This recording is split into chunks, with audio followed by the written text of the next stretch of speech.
Ok. Meus irmãos, vamos orar antes de começarmos a aula. Eu gostaria de levantar uma questão aqui antes da gente ir para o nosso assunto. E depois a gente vai entrar no assunto que eu preparei para nós hoje. Senhor Deus, nós louvamos, engrandecemos o teu nome, te bendizemos, porque tu é bom, tua misericórdia é infinita e dura para sempre. Nós temos até constrangimento, Senhor, de nos achegarmos a Ti pela nossa incapacidade. Não fosse Cristo Jesus, o que seria de nós, Senhor? Estaríamos afastados de Ti, impedidos do Teu amor, impedidos da Tua presença, não estaríamos reconciliados contigo. Nós somos profundamente agradecidos pelo que o Senhor fez por nós em Cristo Jesus na cruz do Calvário, e agradecidos pelo poder do Teu Evangelho aplicado ao nosso coração por meio do Espírito Santo, quando Ele nos fez nascer de novo. Te louvamos, Senhor. Peço, Senhor, que o Senhor nos ajude a ser cada dia mais submissos e humildes ao Senhor, humildes uns para com os outros. Todo conhecimento que adquirirmos, Senhor, seja um conhecimento humilde. Essa é a nossa oração ao Senhor, no nome santo de Jesus. Amém. Meus irmãos, eu preciso falar com vocês a respeito de um assunto meio chato. Não é muito, assim, não é muito chato, mas é um pouco chato.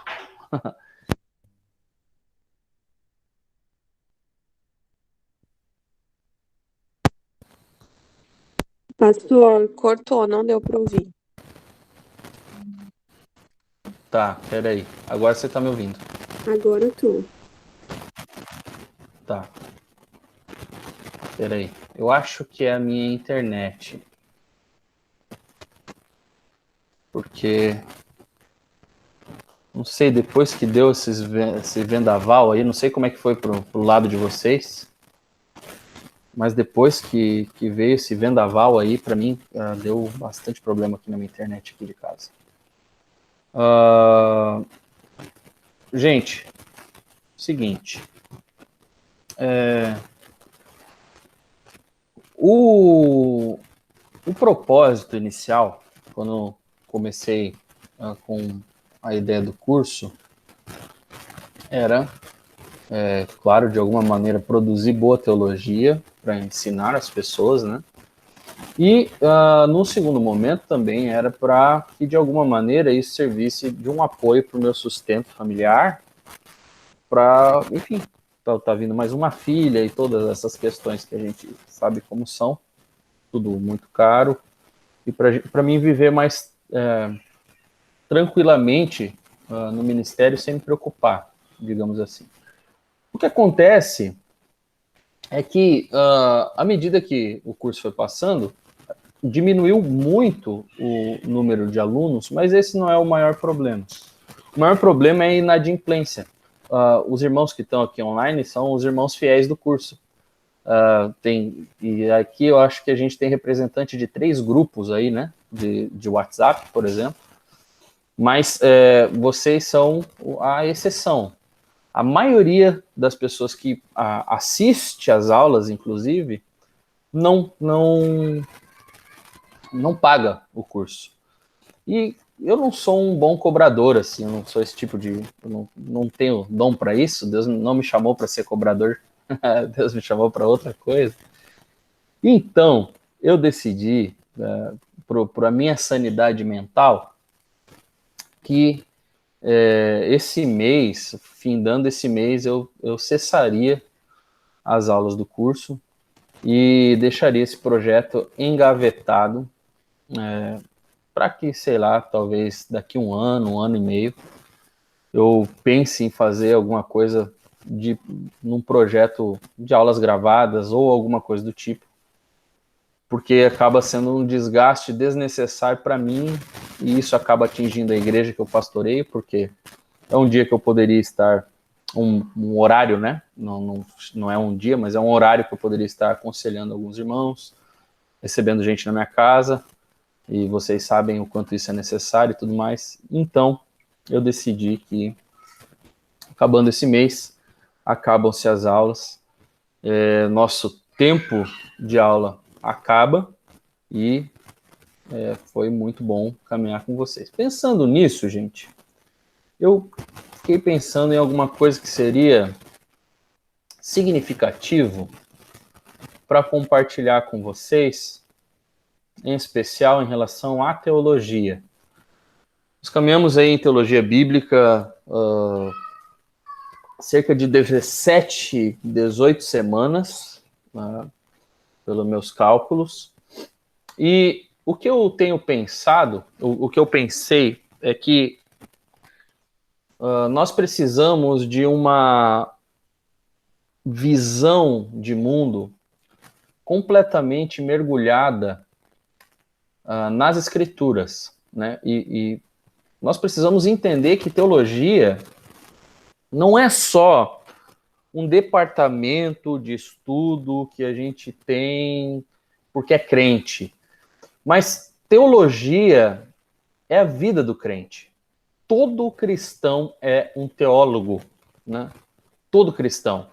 Seja um mau teólogo ou um bom teólogo, todo cristão é um teólogo. Então, por isso, eu decidi compartilhar algo com vocês a respeito de conceituação e de exploração a respeito do que de fato é teologia, né? E eu espero que isso fique com vocês por muito tempo e que isso guie a investigação teológica de todos os irmãos, que eu espero que não pare por aqui, né? O que é teologia, então? Uma definição básica, né, linguística, né? A teologia tem um sufixo que é logia, que vem de logos, né, de palavra, ideia, lógica, e tem o objeto direto ali, que é o theos, né, que é Deus. Então é teologia, logia, né? Ou seja, é ideia sobre Deus, ou o estudo a respeito de Deus, a palavra final a respeito de Deus, ou qualquer coisa desse tipo.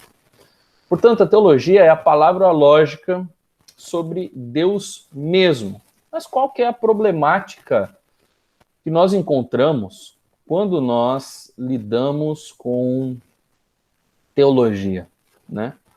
David Wells, um doutor aí em teologia, ele mata a charada do grande problema que nós enfrentamos em relação à teologia no nosso tempo, num livro dele que se chama Sem Lugar para a Verdade, né?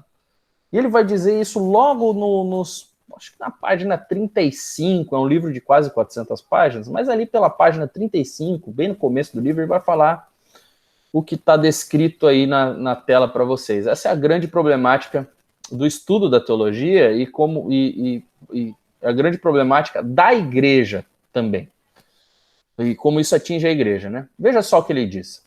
O desaparecimento da teologia na vida da igreja e a orquestração desse desaparecimento por alguns de seus líderes é difícil de não ser notado hoje em dia, mas o que é bastante curioso é que é difícil provar. É difícil deixar de se perceber no mundo evangélico, na adoração vazia que é tão prevalente, por exemplo, na troca de Deus pelo ego como foco central da fé e na pregação psicologizada que segue essa troca, na excitação de sua convicção, seu estridente pragmatismo e sua inabilidade de pensar incisivamente sobre a cultura e seu deleite no que é irracional. Gente, esse é um raio-x do estado de grande parte das igrejas evangélicas, pelo menos no nosso contexto aqui no Rio Grande do Sul, né? E ele está falando dos Estados Unidos, ele está fazendo um raio-x da igreja americana, mas esse é um raio-x da igreja brasileira também. Muitos líderes, pastores de igreja, advogam que teologia não é necessário para o cristão normal, né? E talvez nem mesmo necessário para o pastor, né? E em troca de uma fundamentação teológica bastante robusta, bastante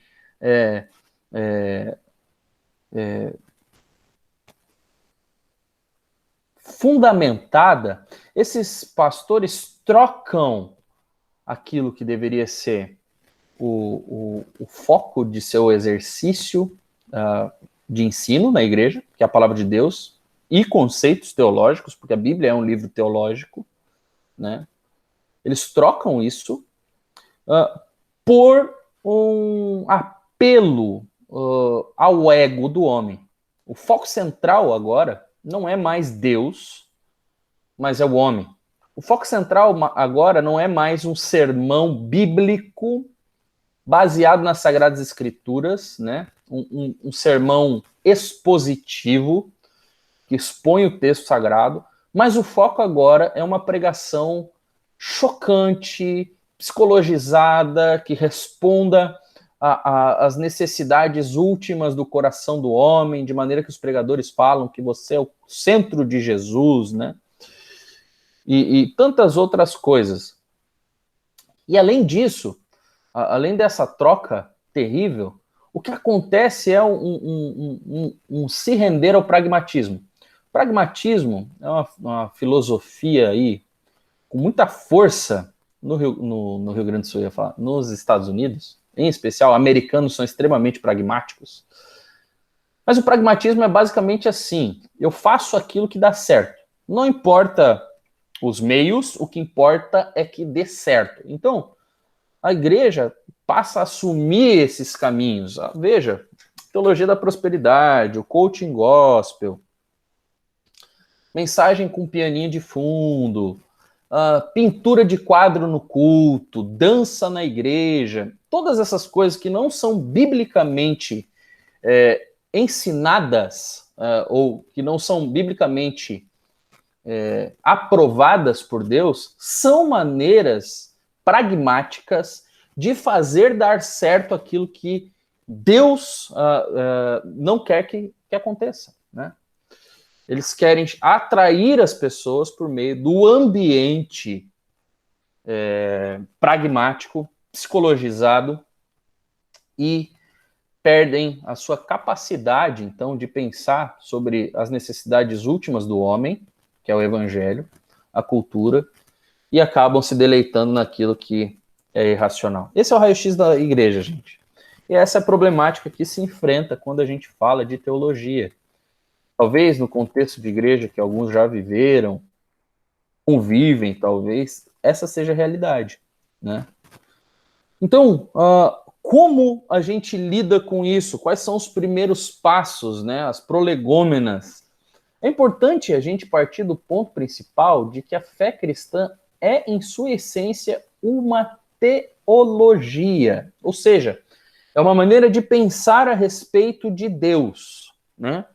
Deus nos deu a sua revelação, a Escritura Sagrada, de Gênesis, Apocalipse, e a fé cristã é, sim, uma teologia, porque ela implica em uma forma de pensar a respeito da revelação de Deus, ou seja, a Escritura Sagrada, a pensar a respeito do ser trino de Deus, pensar a respeito de Deus mesmo, de Cristo Jesus, do Espírito Santo, uma maneira de pensar a respeito de igreja, de culto bíblico, uma maneira de pensar a respeito das últimas coisas, da escatologia, de como o mundo vai acabar e assim por diante. Então, gente, o cristianismo possui uma teologia. Não existe cristianismo sem teologia. E isso é muito importante. Para isso, eu convido vocês a uma visão global a respeito de como as coisas eram e como elas se tornaram. A mente da fé cristã, como era compreendida nos tempos passados, e que deveria ser compreendida por nós também nos nossos dias, é a seguinte: a teologia ocupa o lugar de rainha de todas as ciências. A teologia encabeça todo o entendimento que nós temos da vida. Ou seja, eu leio o mundo por meio do óculos interpretativo da Escritura Sagrada e da teologia cristã. Ou seja, eu leio o homem a partir da teologia, eu leio as ciências gerais, filosofia, sociologia, eu leio política, eu leio educação, eu leio todas essas coisas, todas as ciências gerais que geram o funcionamento da vida comum por meio da ótica bíblica. E essa é a mente da fé cristã. Não existe espaço aqui para que haja uma troca de lugares. Eu não leio Deus e a Bíblia a partir do homem. Eu leio o homem a partir de Deus. Essa é a mentalidade da fé cristã. O grande problema é que a mentalidade moderna funciona diferente. A mente moderna ela vai funcionar por um outro caminho. O caminho da mente moderna é o seguinte: em primeiro lugar vem o homem. Antropologia. É eu. São as minhas questões, as minhas necessidades, aquilo que eu quero. Depois, a partir do homem, as ciências gerais. Então, porque o homem tem as suas necessidades, então eu penso filosofia para o homem, sociologia para o homem, política para o homem, tudo, qualquer educação para o homem, tudo se volta para o homem e nasce a partir do homem. O motivo último de todas as coisas é o homem. E a religião tem um espaço final aí, ela não tem capacidade de determinar qual é o fim principal da humanidade, ela não tem capacidade de delimitar a investigação científica, a educação, a política ou qualquer coisa do tipo. Essa é a mente moderna e é isso que influencia as nossas igrejas, é isso que influencia talvez a sua mente na sua forma de pensar algumas coisas. E esse é um grande impedimento para o avanço da piedade pessoal e da piedade comunitária na igreja, né? Por causa dessa mentalidade distorcida e corrompida que foi impregnada em nós no nosso tempo, né? A nossa mente moderna. Como nas palavras de David Wells lá, essa é a realidade dos homens, né? Eles se venderam e perderam a capacidade de pensar seriamente a respeito de tudo. Quais são os principais vilões da teologia, então? O existencialismo e o relativismo. Esses são os grandes vilões que fizeram com que a mente moderna chegasse nesse ponto aqui, ó. Esses dois carinhas aqui, eu vou dar um breve panorama deles. O existencialismo é uma filosofia de existência. Pastor, Oi. desculpa interromper, a Silvana está tentando entrar na aula. Ela disse que já solicitou autorização. É que eu não recebi o aviso aqui. Ah, tá. Recebi o aviso aqui. É porque não veio a mensagem. Deixa eu ver. Pois é, mas acho que ela tá tentando, mas ela tá com algum problema. Agora acho que deu, gente. Agora deu. Tá? Bora lá, voltemos. O existencialismo, ele é essa filosofia da existência, e ele é um grande vilão da teologia, porque ele pressupõe que não existe uma verdade essencial. A ideia do existencialismo é de que a verdade não pode ser compreendida, né, de uma forma ordeira, organizada. Isso não existe para o existencialista, porque para o existencialista o mundo, em última análise, é caótico, não tem significado ou propósito. A gente chama de existencialismo filosófico o ateísmo. O ateísmo é aquilo que a gente pode chamar de existencialismo filosófico, ok? Então, o ateu, ou o existencialista, em especial o existencialista, porque tem ateu nihilista, ateu de tudo que é tipo, né? Mas o ateu existencialista, ele não consegue crer que o mundo tenha sido organizado, de que existe um começo, um meio e um fim, de que existe propósito no começo, no meio e no fim, e de que existe um significado final para a existência do homem. E isso tem um peso bem grande, né, para para a mente moderna, porque a mente moderna foi influenciada por filosofia existencialista. Nossa, gente, mesmo que não seja o ambiente ateu, mas ainda assim eu acho que a maioria das universidades já está nesse ambiente, né? Mas mesmo que não seja 100% ateu, a mente dos grandes pensadores filosóficos aí do século XIX para frente é uma mente puramente existencialista.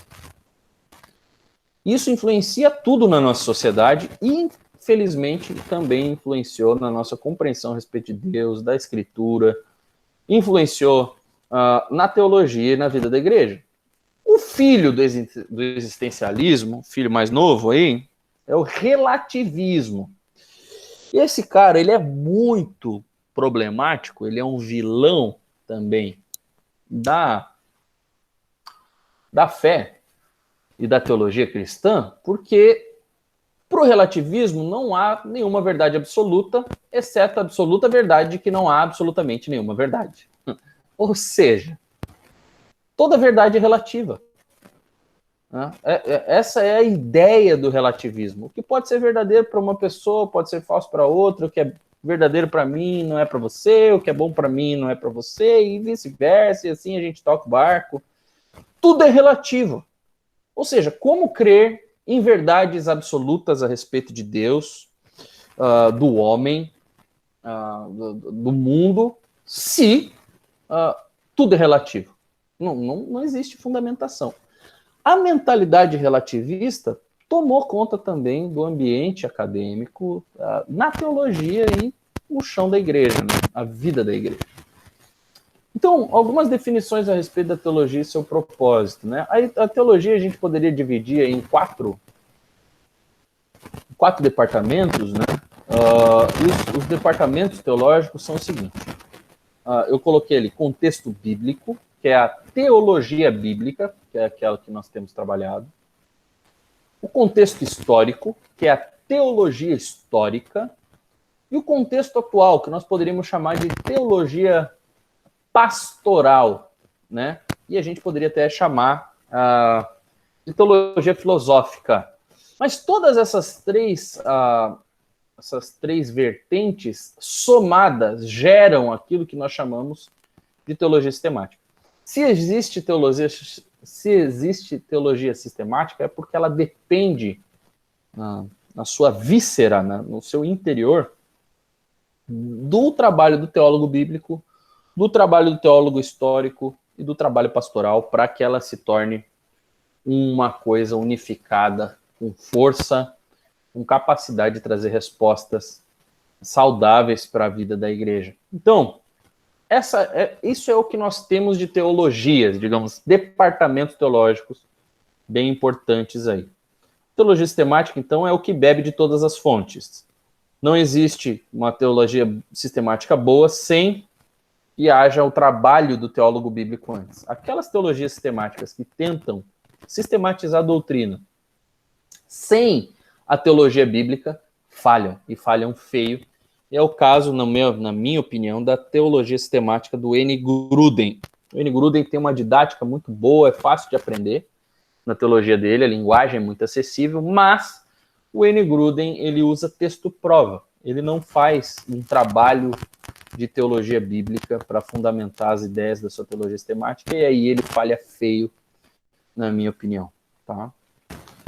Algumas coisas são importantes a gente ressaltar. Em primeiro lugar, a teologia sistemática é baseada em algumas premissas. E as premissas são essas. Deus se revelou a si mesmo na natureza, nos escritos dos profetas e nos escritos dos apóstolos. A Bíblia é a palavra de Deus, ou seja, a Bíblia é teologia por excelência, ok? Deus revela-se a si mesmo de acordo com o seu próprio caráter e natureza. Deus está revelando quem ele é, né? Há uma unidade no conteúdo das Escrituras. A gente não tem, histórias desconexas, uma história que não tem ligação nenhuma com a outra, é só juntaram ali um monte de história, um monte de recorte antigo e tocaram tudo dentro de uma coisa e chamaram de Bíblia. Não. Existe uma unidade no conteúdo das Sagradas Escrituras. E a revelação de Deus é consistente, né? Aquilo que ela propõe, ela comprova E vai, de fato, acontecer. E o que a gente precisa ter em mente, gente, é que teologia é uma ciência. Teologia é uma ciência, a gente tem matéria de estudo, né? Nós temos material para estudar, né? Material arqueológico, material histórico, material humano, a gente tem tanta coisa. Teologia é uma ciência, por mais que tentem falar que não. Algumas definições a respeito de teologia, né? Teologia é a exposição dos fatos das Escrituras em sua ordem própria e relação com os princípios ou verdades gerais envolvidos nos próprios fatos, os quais complementam e se harmonizam como um todo. Ou seja, teologia é nada mais, nada menos do que uma organização de conceitos e verdades eternas, princípios para a vida, para a interpretação do mundo, que estão completamente harmonizados num todo, que a gente chama de Bíblia. Isso é uma boa ideia, uma boa definição de teologia. O Herman Bavinck, teólogo holandês, século XIX, um dos melhores teólogos que o século XIX produziu, ele diz assim: a teologia é a ciência que extrai o conhecimento de Deus de sua revelação, estuda e pensa sobre ela sob a orientação do Espírito Santo e então tenta descrevê-la de forma a honrar a Deus. Ou seja, o trabalho da teologia, gente, é extrair conhecimento de Deus da sua revelação. Qual é a revelação de Deus? A Escritura Sagrada. Esse é o trabalho da teologia, é tentar extrair o máximo de conhecimento a respeito de Deus possível da Bíblia. E a teologia estuda e pensa sobre essa revelação sob a orientação do Espírito Santo. Não existe trabalho teológico sem independência de Deus. Não existe teologia sem dependência de Deus, gente. Isso precisa estar marcado no nosso coração. Não existe avanço teológico sem orientação do Espírito Santo. Por que antes de um sermão, o pastor ora para que o Espírito Santo nos ilumine? Porque é uma consciência de que se o Espírito não agir na pregação, ele vai encher os ouvidos, mas nunca o coração dos seus ouvintes. Então, a teologia é a mesma coisa. A teologia que não é feita sob a orientação de Deus, na pessoa do Espírito Santo, é uma teologia falida. É uma teologia falida. Wayne Grudem, ele vai definir teologia da seguinte maneira: teologia sistemática é qualquer estudo que responda à pergunta o que a Bíblia, como um todo, nos ensina hoje, acerca de qualquer tópico. Ou seja, o que a Bíblia, como um todo, nos ensina hoje a respeito do homem. A teologia sistemática faz isso. Robert Raymond, ele vai definir da seguinte maneira: teologia sistemática, enquanto vendo as Escrituras com a revelação completa, busca entender integralmente o plano, propósito e intenção didática da mente divina revelada nas Escrituras Sagradas, e organizar aquele plano, propósito e intenção didática de forma coerente e bem organizada como os artigos da fé cristã. Quem faz isso muito bem, gente, são as confissões de fé históricas. Eu vou usar o exemplo, a nossa confissão de fé, a confissão de fé de Westminster, ela se divide de maneira a organizar a revelação de Deus, os seus planos, os seus propósitos e a sua intenção didática como artigos de fé cristã. Você quer um ótimo material para estudar teologia? Você quer começar a estudar teologia e se tornar um bom teólogo? Comece pela confissão de fé. No caso de vocês, dos membros da igreja, é a confissão de fé de Westminster. Vá lá, leia cada artigo. São vários capítulos, muitos artigos, mas faça isso. Leia cada artigo, vá em cada texto bíblico que fundamenta aqueles artigos, leia os textos bíblicos sem pressa, adquira conhecimento bíblico para fundamentar suas ideias. Não tente fundamentar ideias teológicas sem fundamento bíblico. Sem a Bíblia, teologia não é nada. John Hammett, ele vai dizer o seguinte: teologia sistemática é aquela disciplina que tenta dar uma exposição coerente das doutrinas da fé cristã, baseada principalmente nas escrituras, falando das perguntas e questões da cultura e época em que ela existe, com aplicação à vida pessoal do teólogo e de todos os outros. Ou seja, ela penetra o mais profundo na vida do homem. Teologia, gente, não é somente coisa de pastor. Não é. Isso precisa ficar gravado na mente e no coração de vocês. Quais são os propósitos, então, da teologia? Oferecer uma exposição coerente de Deus, oferecer uma exposição baseada na Bíblia e não em achismos, oferecer uma exposição com um alvo prático, ou seja, como essas verdades da Bíblia, que são coerentes, são incorporadas na minha vida, no dia a dia, quando estou me relacionando com minha esposa, com meu marido, com minha mãe, com meu tio, no meu trabalho. Esse é o trabalho, esse é o propósito da teologia. Algumas coisas sobre a importância da teologia que eu vou usar Karl Barth como uma base, o seu livro Introdução à Teologia Evangélica. Eu não indico Karl Barth para aqueles que têm pouco conhecimento teológico, porque Karl Barth é neoliberal, ou melhor, neo-ortodoxo, né? Ele não fecha com a ortodoxia cristã, ele não é um teólogo fácil de ser lido e ele não é tão ortodoxo quanto nós. Ele tem crenças que podem ser chamadas de heresia. Mas ele teve uma importância muito grande no seu tempo, século XX, porque ele talvez tenha sido o teólogo mais importante do século XX, no aspecto acadêmico, porque ele lutou contra o liberalismo teológico. Né? Apesar de ele não romper 100% com os liberais, ele rompeu pelo menos com as coisas principais, né? Enquanto os liberais falavam que a Bíblia não era a palavra de Deus, Karl Barth vem e fala, não, a Bíblia é a palavra de Deus. Mas ele tem algumas outras questões ali a respeito da salvação que são meio complicadas, né? E alguns outros assuntos aí também, mas ele é fruto do seu tempo, né? Mas nesse livro, ele vai falar algo bem importante, bem interessante. Se você pretende estudar teologia a nível acadêmico algum dia, você vai ter que se lidar com Karl Barth, né?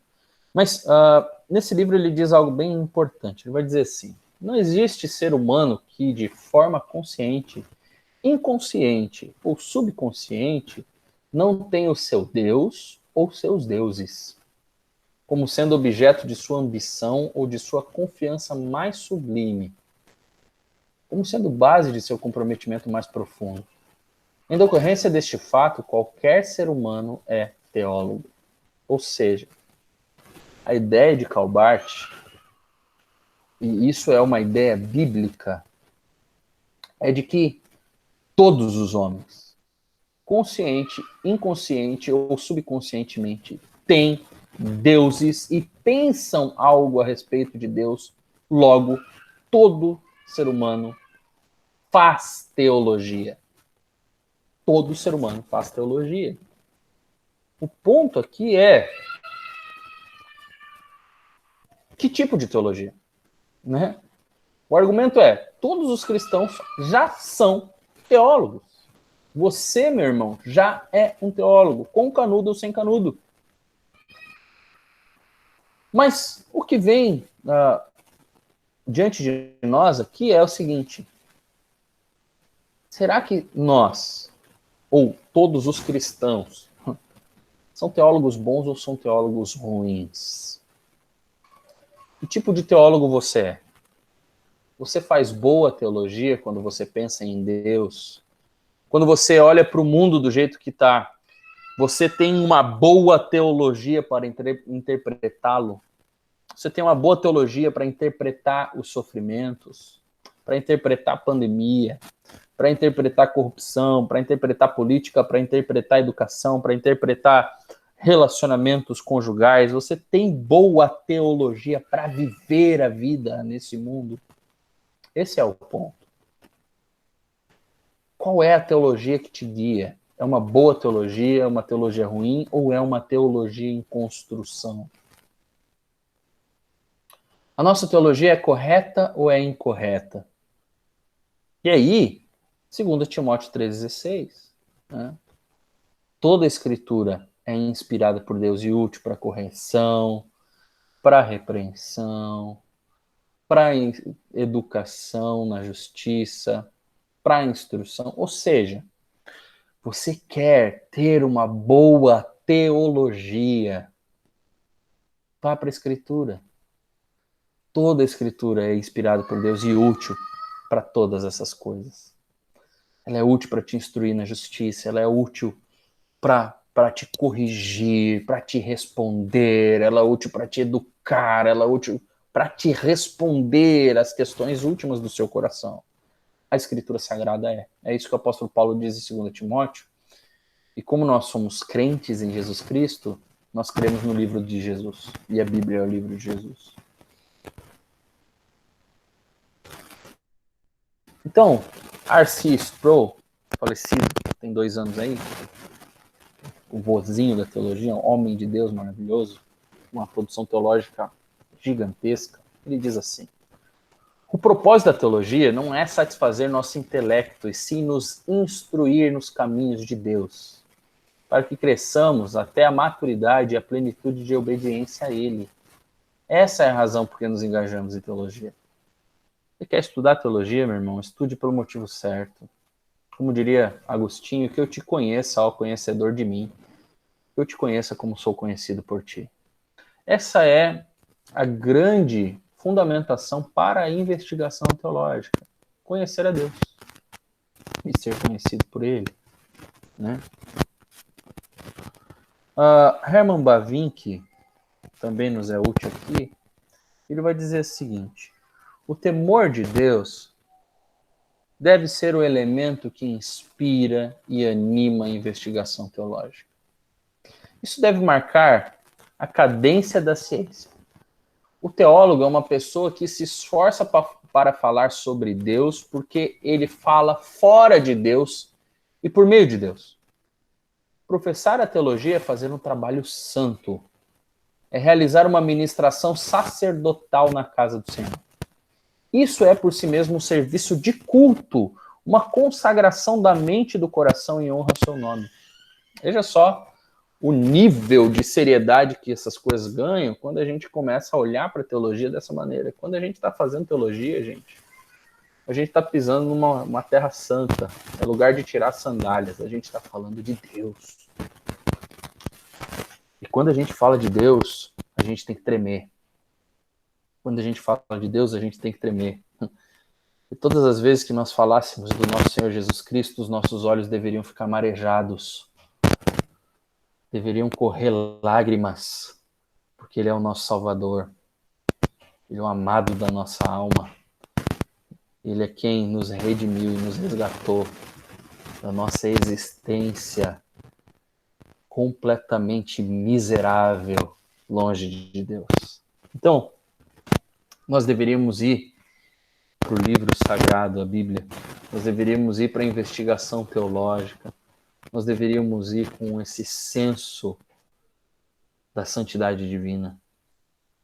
E quando nós olhássemos para Cristo, nós deveríamos estar sempre com esse senso da graça divina. Nós deveríamos ser impactados, irmãos, somente pelo fato de Deus se revelar a nós. E Ele fez isso. Ele fez isso na Escritura Sagrada. Ele fez isso na pessoa de seu Filho. Nós deveríamos aproveitar melhor essas verdades.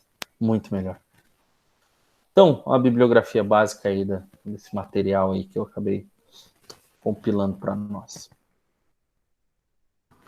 Então, como eu queria trazer algo significativo para nós nesse tempo, no dia de hoje, né? Como eu falei no início, eu eu deixo isso com vocês do fundo do meu coração, essa meditação aí, e espero que vocês continuem crescendo no conhecimento bíblico, teológico.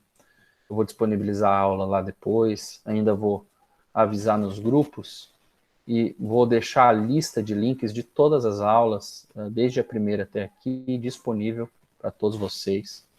Por quanto tempo vocês quiserem, só entrar no link e tal. Eu só vou organizar todas as aulas num link, num bloco de links só, para que vocês tenham acesso irrestrito e possam frequentar as aulas sempre que quiserem. Vamos orar, gente?